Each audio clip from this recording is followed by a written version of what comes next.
مزار کو چومنا کیسا ہے؟ دیکھیں، مسئلہ یہ ہے کہ اگر کوئی اظہار عقیدت کے لیے کسی بزرگ کے قریب کسی چیز کو، جیسے پتھر وغیرہ ہے یا کوئی چیز ہے، اسے اس طرح چھو کر اور اپنے چہرے پر مسح کر لیتا ہے برکت کے لیے، اس میں کوئی حرج نہیں ہے، یہ شرعاً جائز ہے۔ بخاری شریف کی روایت موجود ہے، اور بہت سارے دلائل میں ایک بس عرض کر رہا ہوں۔ جریج عابد ایک شخص تھا بنی اسرائیل میں،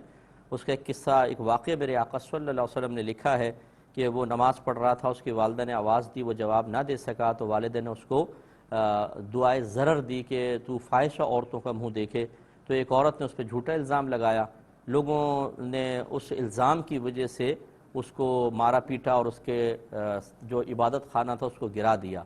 پھر جریج عابد اللہ کے حکم سے انہوں نے ایک بچے کو کہا کہ تم بتاؤ، وہ چھوٹا سا بچہ تھا، اس نے آپ کی بے گناہی کا اقرار کیا اور بے گناہی کے بارے میں گواہی دی، جس پر لوگ بہت شرمندہ ہوئے۔ اور میرے آقا صلی اللہ علیہ وسلم اس مقام پہ ارشاد فرماتے ہیں کہ لوگ اسے بوسہ دینے لگے، چومنے لگے اور اس کا مسح کرنے لگے۔ شارحین نے بیان فرمایا ہے کہ وہ اس کو ہاتھ پھیرتے تھے اور اس کو اپنے چہرے پہ پھیرتے تھے برکت کے لیے۔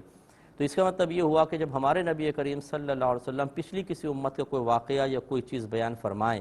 اور اس کا رد نہ فرمائیں، تو سمجھ لیجئے کہ وہ ہمارے نبی کریم صلی اللہ علیہ وسلم کے بیان اور اس کا انکار نہ کرنے کی بنا پر جواز کی حیثیت رکھتا ہے۔ تو جب شخصیت کا مسح کرنا شرعاً جائز ہے برکت کے لیے، تو پھر جیسے شخصیت کے اطراف میں جو چیزیں ہوتی ہیں وہ بھی باعث برکت ہو جاتی ہیں، جیسے کہ ہمارے علماء اہل سنت کا مسلمہ یہ مطلب عقیدہ ہے، اصول ہے کہ نبی کریم صلی اللہ علیہ وسلم کے جسد اقدس سے اس وقت آپ کی قبر انور کا جو حصہ آپ کے جسم سے مس ہو رہا ہے وہ حصہ عرش الہی سے بھی افضل ہے۔